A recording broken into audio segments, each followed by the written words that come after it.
তুই 1 লাখ টাকা লি মূল্য কেন বল, আজকে তো টাকা দু নালে অনেক মারবো তো। লে সর খা, খা সর খা। কিরে, ওই আমার ভাইয়ের কবর খুলে আমার ভাইকে লাথি মারছে কেন? যায় দেখি তো। তুই টাকা দিবনি না?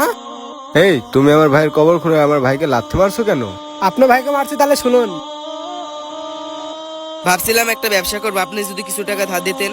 তোমাকে আমি টাকা দিতে পারি। কত টাকা? বেশি টাকা না, মাত্র 1 লাখ টাকা।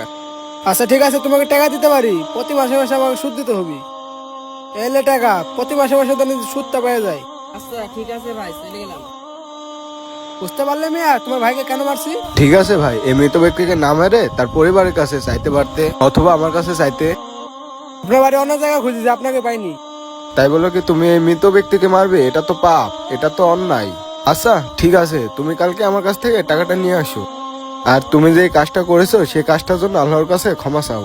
তাহলে ভাই কালকে এসে টাকাটা দিয়ে দেন। যে পাপটা করেছি ভাই, আমি আল্লাহ তাআলার কাছে ক্ষমা চাবো।